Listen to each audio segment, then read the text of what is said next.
akhirnya orang lain yang juara gitu ya. Padahal kita tahu skillnya si yang diperkirakan juara itu tentu sangat mumpuni gitu sampai jadi favorit untuk jadi juara. Tapi sayangnya hoki dia kemarin lagi kurang ya, sehingga akhirnya orang lain yang jadi juara. Nah itu salah satu contoh kenapa kok orang Hokian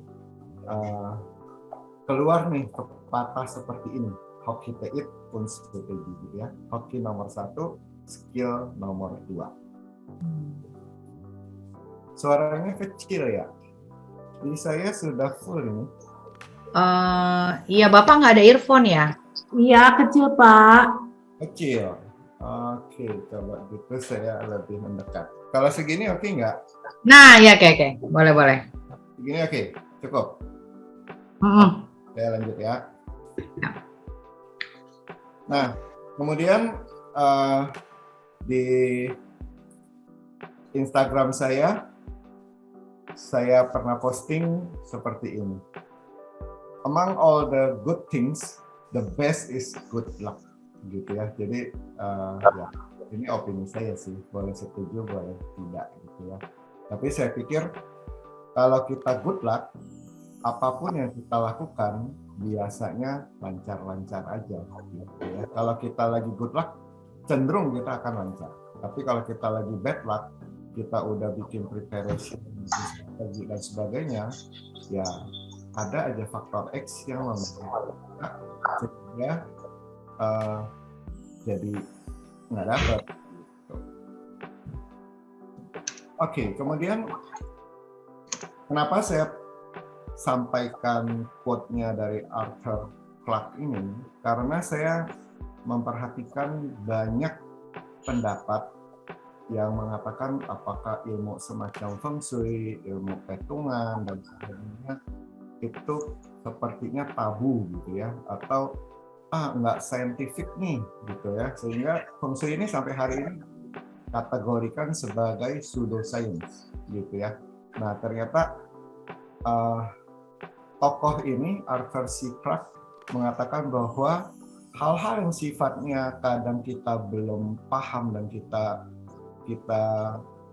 beri stempel apakah itu science, magic dan sebagainya itu tabu gitu ya. Nah, sedangkan tentang magic is just science that we don't understand yet gitu ya. Jadi belum diketemukan aja penjelasan ilmiahnya. Tapi kalau nanti udah ketemu, oh rupanya begitu gitu ya. Jadi kira-kira begitu. Nah, dan semua penemuan teknologi yang modern, yang maju, itu kadang susah dibedakan dengan semacam gitu. Itu kata si Arthur C. Clarke. Oke, sorry. Ya, so ini ada satu tokoh namanya Ho Peng Yok. Beliau ini kalau di dunia akademik ya gelarnya seabrek ya, teman-teman bisa lihat di sini. Jadi memang beliau udah pensiun, jadi saat ini dia formerly profesor ya di Chinese and Master of Robert Black College University of Hong Kong. Tetapi yang menarik adalah tokoh ini pernah menjadi direktur di Needham Research Institute gitu. Nah, Needham Research Institute ini adalah research institute yang didirikan oleh Joseph Needham, seorang ningrat Inggris yang mendedikasikan hidupnya selama kurang lebih 30 tahun di China dan menghasilkan satu set buku yang luar biasa, yaitu Science and Civilization of Chinese gitu ya. Nah, tokoh ini akhirnya menulis buku yang sangat menarik, Chinese Mathematical Astrology. Di situ dikatakan bahwa the ability to predict has always been and remain an important aim of science gitu ya. Jadi ternyata science itu tujuan pentingnya adalah untuk melakukan prediksi gitu ya. Jadi mudah-mudahan dengan demikian teman-teman tidak lagi mentabukan yang namanya prediksi gitu ya. Nah, apa sih bedanya prediksi dengan ramal? Jadi kalau ngeramal itu kadang dilakukan berdasarkan intuisi atau berdasarkan feeling atau berdasarkan sesuatu yang nggak ada dasarnya gitu ya. Sementara prediksi itu ada data yang diolah. Nah, kata kuncinya prediksi adalah ada data yang diolah gitu ya. Oke, saya lanjut. Nah, di peradaban Chinese ada satu kitab, konon kitab ini adalah kitab tertua di dunia, namanya kitab I Ching, kitab perubahan. I itu perubahan, Ching itu adalah kitab, gitu ya. Nah, apa sih yang diomongin oleh kitab ini? Jadi, isi dari kitab ini ada 5 bagian besar, ada 5 ilmu ya, dikategorikannya sebagai berikut. Yang pertama philosophical, Sun, kemudian yang kedua medical, pengobatan, yang ketiga Ming atau nasib, yang keempat Pu, prediction, dan yang kelima feature atau Xiang yang mempelajari tentang permukaan-permukaan. Nah, ini ngomongin apa aja nih? Gitu. Jadi yang Sun, kalau Bapak Ibu pernah mendengar buku Art of War misalnya ya, pernah dengar nggak ya? Art of War, seni perang. Ya, buku seni perang itu kategorinya ada di sini, gitu ya. Kemudian kalau Bapak Ibu pernah nonton film Tai Chi, Jet Li gitu ya, ini juga salah satu yang ada di sini, yaitu ilmu bela diri Tai Chi gitu ya. Ini ya Tai Chi Chuan.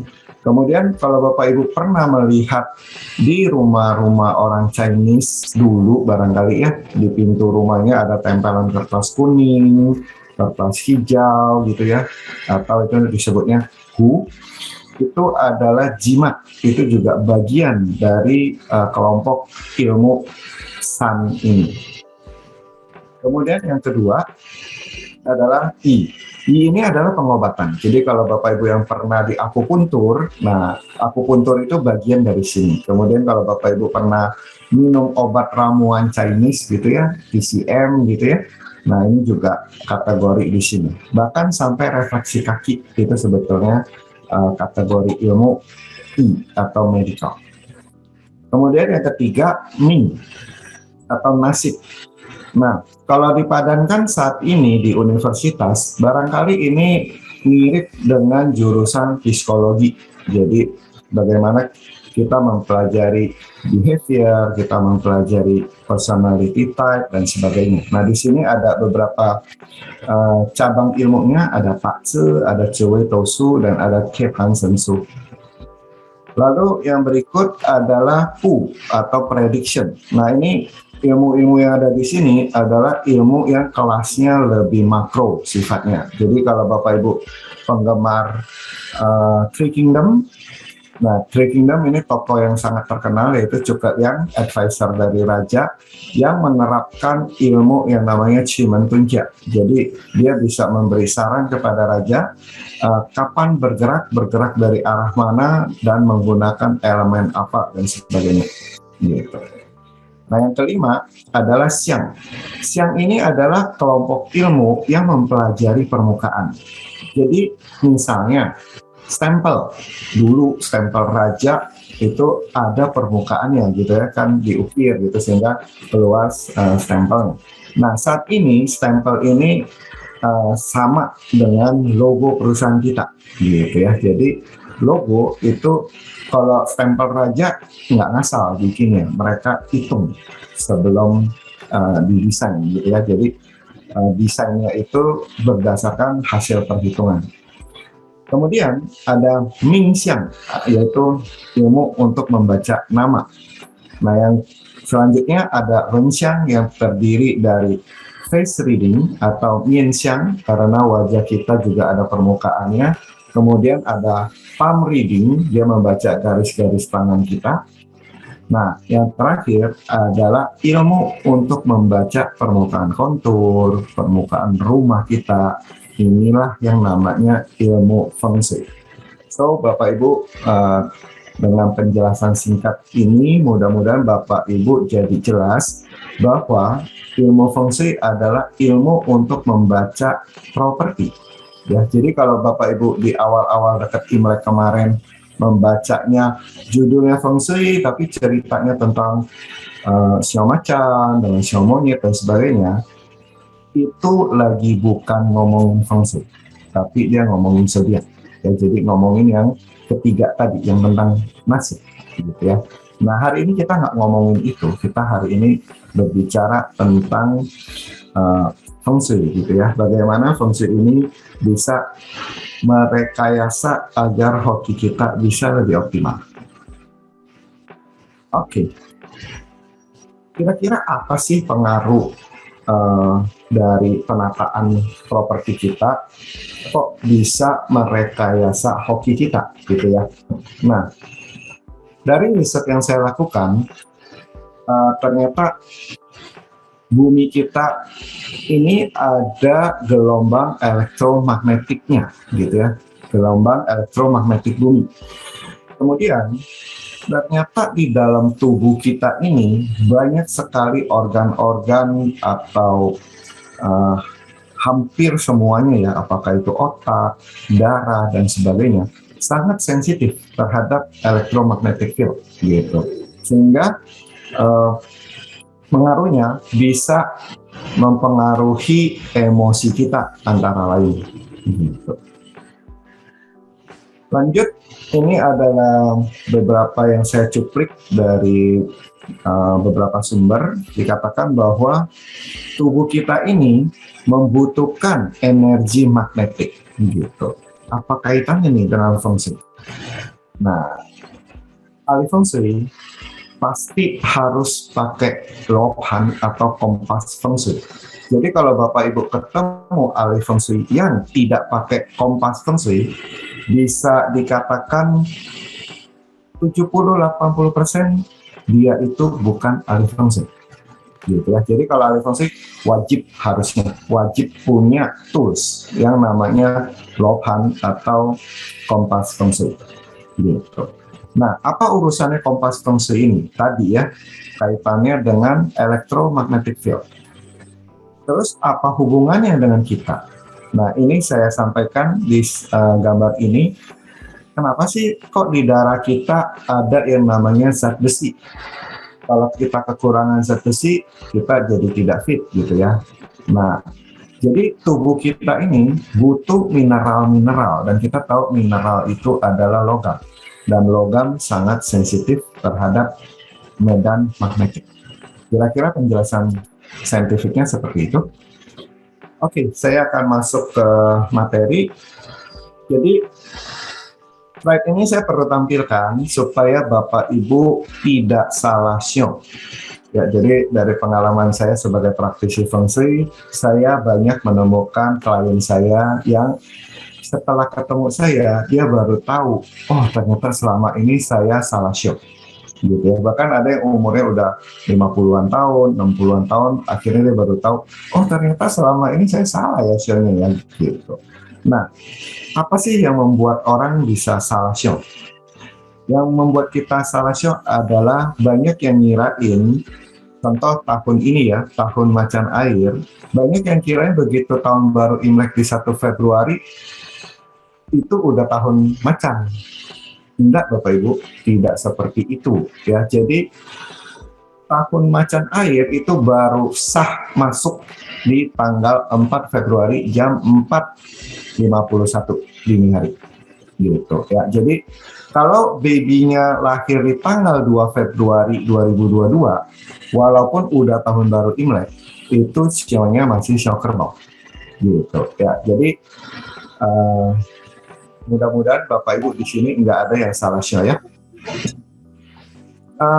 Kenapa bisa terjadi? Karena perayaan Imlek itu namanya Imlek ya, Yin ya. Jadi ini based on lunar. Kalendernya adalah kalender bulan, kalender Yin gitu. Sementara hitungan show sebetulnya berdasarkan solar Chinese calendar, yaitu kalender yang berdasarkan matahari, bukan berdasarkan bulan. Oke, nah pengaruhnya terhadap masing-masing bidang bisnis seperti apa? Jadi ini saya membagi sesuai teori five element. Tahun macan air ini secara keilmuan feng shui disebutnya tahun Ren Yin. Kalau Bapak Ibu yang bisa Mandarin, Bapak Ibu bisa lihat bahwa di sini tidak ada huruf macannya, gitu ya. Jadi kalau ada praktisi feng shui yang mengatakan misalnya tahun macan, wah bisa galak nih karena macan galak. Nggak ada teorinya ya Bapak Ibu, karena secara teori di sini tidak ada huruf hewan-hewan tersebut, gitu ya. Jadi ini yang Ren ini adalah batang langit, yaitu elemennya air. Kemudian yang Yin adalah cabang bumi, elemennya kayu. Jadi tahun ini elemennya adalah elemen air dan kayu. Nah, populernya disebut tahun macan air, gitu ya. Jadi itu bahasa metafor. Oke. Kalau kita melihat hubungannya antara air dengan kayu, maka kita bisa lihat bahwa kayu membutuhkan air untuk tumbuh. Nah, dikatakan tahun ini hubungan Qi atau energi langit dan buminya harmonis. Oke, saya akan mulai dengan bidang bisnis yang paling bagus dulu, yaitu bisnis berelemen logam. Nah, tahun ini bisnis berelemen logam mendapatkan Qi yang berupa air dan kayu, gitu ya. Air melambangkan produktivitasnya, jadi tahun ini bidang bisnis logam akan aktif, produktivitasnya akan meningkat, dan dia kedatangan kayu yang merupakan wealth elemennya, jadi profitnya di tahun ini sangat baik. Nah, bidang bisnis berelemen logam seperti otomotif, perbankan, asuransi, dan industri logam lainnya. Begitu juga dengan pertambangan yang terkait mineral. Kemudian bidang bisnis berelemen kayu tahun ini second best karena kedatangan air, yaitu elemen supportingnya si kayu, maka dia akan mendapat support yang bagus. Kemudian kedatangan sesama kayu. Nah, jadi sesama kayu dia menggambarkan selain dapat support, tapi sekaligus sebagai kompetitor. Tapi somehow dia memberi efek second best. Nah, bidang bisnis berelemen kayu seperti pendidikan, garment, kontraktor interior, agrobisnis, dan perkayuan. Next, bidang bisnis berelemen tanah. Nah, ini properti di sini ya. Properti, saya ingat di tahun 2017 kalau nggak salah, Aredi pernah minta saya roadshow ya ke 5 wilayah.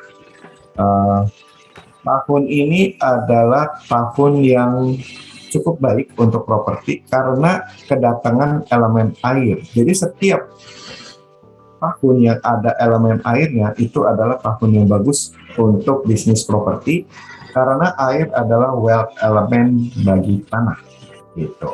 Nah, sayangnya tahun ini ada elemen kayu, di mana kita tahu di teori five element wood conquer earth, gitu ya. Jadi ini melambangkan ada tantangan dan kendala.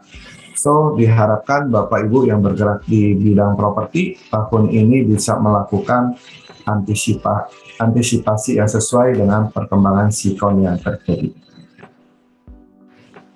Kemudian yang berikut adalah bisnis berelemen air.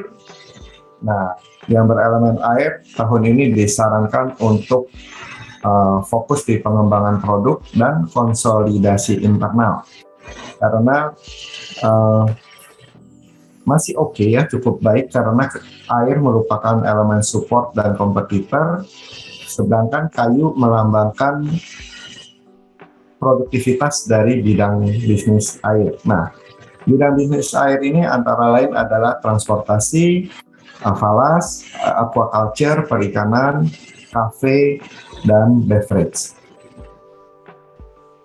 Lalu yang terakhir adalah bidang bisnis yang berelemen air. Nah, tahun ini, bidang bisnis yang berelemen api. Nah, Tahun ini karena kedatangan si langitnya air dan kita tahu water conquer fire, so menggambarkan tahun ini agak challenging ya untuk bidang bisnis berelemen api. Nah, bidang bisnis berelemen api ini apa aja? Antara lain broadcasting, art, resto. Jadi ini bidang-bidang bisnis yang agak ambigu. Di satu sisi dapat dukungan, di sisi lain ada tantangannya. Seperti itu Bapak Ibu untuk kelima elemen bidang-bidang bisnis. Berikut saya akan sampaikan informasi tentang peredaran qi dari masing-masing arah mata angin. Nah, ini gimana nih cara bacanya? Oke, agak sedikit teknis, tapi mudah-mudahan tidak terlalu sulit untuk dipahami. Sebaran qi pada tahun macan air Renyin ini adalah seperti ini ya. Jadi 5 di tengah, 6 barat laut, 7 di barat dan seterusnya. Apa sih artinya? Ini seperti ini. Jadi bintang tahunan atau annual star yang berkuasa pada tahun ini adalah bintang nomor 5. Melambangkan banyak kendala dan halangan. Jadi disarankan tahun ini Bapak Ibu agar lebih berhati-hati dalam mengambil keputusan dan perlu waspada pada aktivitas beresiko tinggi. Gitu ya, sarannya seperti itu. Lalu saya akan mulai dengan bintang nomor 1. Bapak Ibu yang rumahnya menghadap arah utara atau meja kerjanya menghadap arah utara atau arah tidurnya, headboardnya, jadi kepalanya ya yang ke arah utara. Nah, tahun ini mendapat efek yang positif karena annual star number 1 memberi efek positif untuk kreativitas, untuk wisdom, untuk prestasi akademik, dan untuk prestasi finansial. Jadi dia bagus. Nah, tapi di sini ada catatan, ada 3K ya, 3K. 3K ini adalah istilah di Feng Shui, tree killing. Nah, tree killing ini seperti bom waktu. Nanti saya akan jelaskan belakangan. Jadi di sini ada beberapa yang saya kasih tulisan bold ya. Ada tree killing, kemudian ada GDOJ, ini adalah Grand Duke of Jupiter, kemudian ada 5T, Five Tiger, ada YB, Year Breaker, ini ada Five Tiger juga seperti itu. Nanti saya akan jelaskan belakangan. Kemudian saya lanjut ke nomor 2. Nomor 2 jatuh di barat daya. Jadi apabila rumah Bapak Ibu menghadap ke arah barat daya, artinya pintu utamanya menghadap ke arah barat daya, atau pintu kamarnya menghadap barat daya, atau meja kerja menghadap barat daya lagi kedatangan yang namanya Signer Star, bintang penyakit gitu ya. Jadi kalau kebetulan menghadapnya barat daya, maka direkomend agar melakukan pola hidup sehat gitu ya, olahraga yang teratur, suplemen yang cukup, makan yang sehat, agar terhindar dari efek negatif sickness star, sehingga Bapak Ibu tetap sehat-sehat saja. Nah, di sini juga ada 2 qi berbahaya, yaitu Year Breaker dan Five Tiger. Next, saya ke angka nomor 3.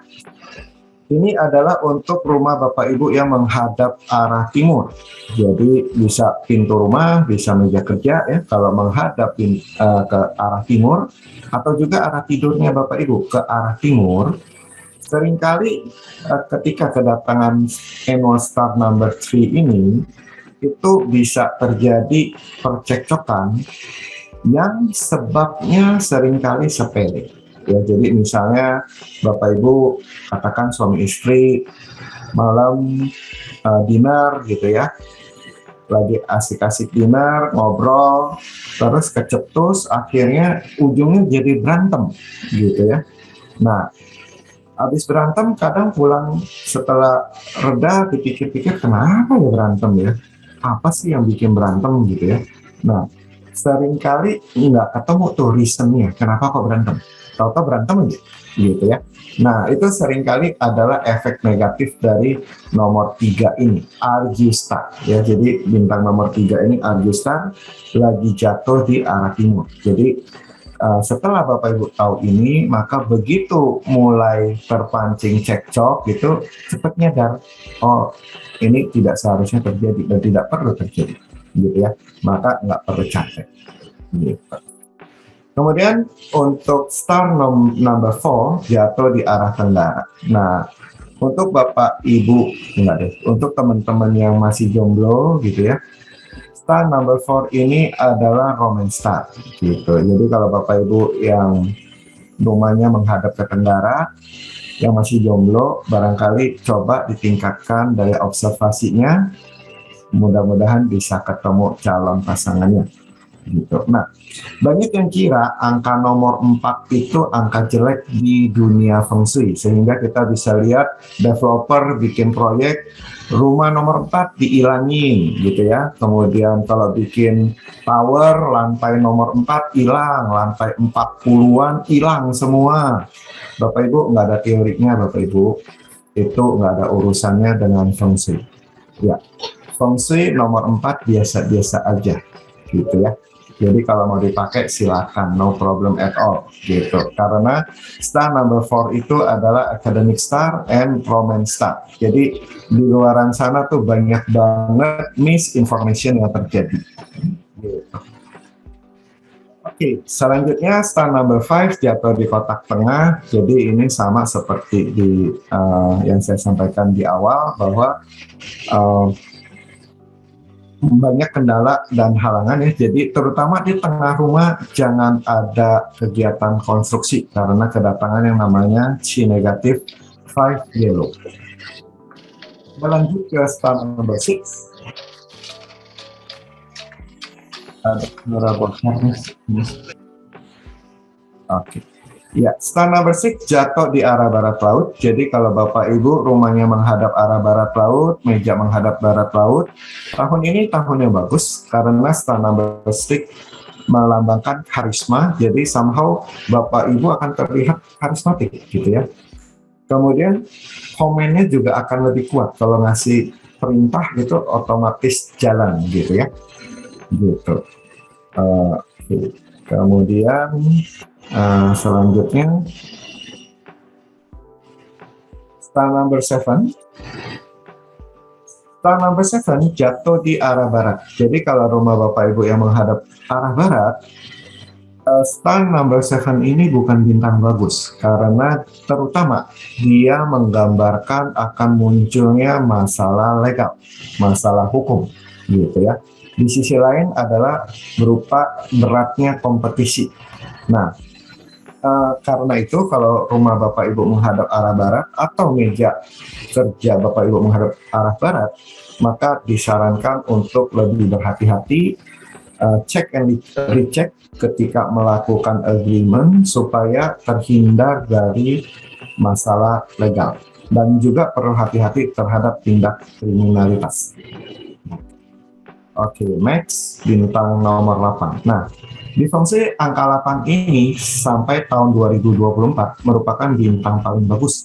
Nah, jadi apabila rumah Bapak Ibu menghadap ke arah timur laut, tahun ini diharapkan akan menerima efek yang sangat positif terkait dengan karir dan finansial gitu ya. Jadi ini harus dimanfaatkan seoptimal mungkin karena lagi kedatangan bintang yang paling bagus gitu. Oke, next adalah bintang nomor 9. Ini slide terakhir saya. Nah, apabila Bapak Ibu rumahnya menghadap ke arah selatan, maka kedatangan annual star number 9. Number 9 ini melambangkan datangnya banyak kesempatan bagus. Jadi kalau Bapak Ibu yang menghadap ke arah selatan, biasanya akan menerima banyak tawaran-tawaran apakah kerjasama atau bisnis yang baru dan sebagainya. Nah, tapi di sini saya perlu kasih catatan, Bapak Ibu tetap perlu kejelian dan teliti dalam memilih kesempatan yang datang. Dan terutama perhatikan kompetensi Bapak Ibu agar kesempatan yang Bapak Ibu ambil memberikan manfaat yang the best. Oke, sekarang saya ingin jelaskan apa sih artinya Tree Killing, Granger of Jupiter, Five Tiger, dan Yearbreaker. Ini adalah titik-titik di mana letak dari energi negatif tersebut. Artinya di tahun ini di barat daya ada 2 energi negatif, yaitu Yearbreaker and Five Tiger. Di barat ada 1, yaitu energi Five Tiger. Di utara ada Tree Killing, dan di timur laut ada Granger of Jupiter. Cici negatif ini mirip dengan bom waktu, gitu ya. Jadi kalau tidak terpicu, tidak tertrigger, mereka nggak apa-apa, gitu ya. Jadi misalnya timur laut tadi saya katakan the best, gitu ya. Tapi apabila si Granger of Jupiter ini terpicu dan meledak, maka nggak jadi the best ya, malah jadi berbahaya. Nah, apa yang bisa memicu terpicunya energi negatif ini? Jadi keempat energi negatif ini, satu lagi deh, di tengah ada yang namanya five yellow, ya. Energi negatif ini akan terpicu apabila ada kegiatan konstruksi. Dari yang seringan Bapak Ibu mantek paku, sampai yang lebih berat, yaitu misalnya nyangkul-nyangkul tanah, atau yang lebih berat lagi Bapak Ibu melakukan misalnya bore pile atau tancap piling di titik itu. Nah, itu yang men-trigger energi negatif ini menjadi aktif. Kapan terjadinya? Tidak ada yang tahu. Tapi yang pasti dalam tahun ini, gitu ya. Jadi kalau Bapak Ibu melihat misalnya ada proyek kok makan korban sampai ada buruh yang jatuh kemudian meninggal dan sebagainya, di kacamata ilmu feng shui kemungkinan besar bisa jadi waktu mulai groundbreaking salah titik, gitu ya, atau salah timing dan sebagainya. Kira-kira seperti itu. Demikian Bu Ros, informasi yang saya bisa sharing. Saya kembalikan ke Bu Ros untuk kita masuk ke sesi tanya jawab. Terima kasih. Halo, iya Bapak, kok halo sih? Gue terkesima ngelihat itu yang rumah, bagian depan rumah saya terkesima. Soalnya saya lagi ngitung-ngitung rumah saya tinggal kemana ya gitu. Oke, ya Bapak Ibu, sekarang open question and answer buat teman-teman yang pengen tanya-tanya how to make your luck. Ini bisa nggak sih di make your luck gitu ya? Nah, sebenarnya itu pertanyaan pertama saya Pak. Sambil menunggu. Oke, ya udah aku balikin dulu deh ke chat ya. Ada yang nanya dari Ibu Irajana. Terajana, oh salah, aduh maaf ya Bu ya, agak-agak songong. Ibu Irajana dari Linggajaya, enggak ada yang Ibu Irajana Linggajaya. Pak malam Pak, bagaimana agar Hong Shui rumah kita bagus? Aku Feng Shui. Malam Pak, bagaimana agar Feng Shui rumah kita bagus? Thanks, gitu. Oke, so saya langsung jawab ya, Bos. Yes, Pak Irwan, oke Pak, nanti aku kasih kesempatan ya. Langsung dijawab Bapak. Oke, jadi gini, saya mungkin cerita agak jauh dikit ya. Kalau kita mau beli baju gitu kan, kita ke dead store, kemudian kita lihat-lihat modelnya, kita pegang-pegang bahannya, barangkali ngintip-ngintip juga harganya gitu ya. Kalau udah kira-kira cocok, apa sih yang kita lakukan?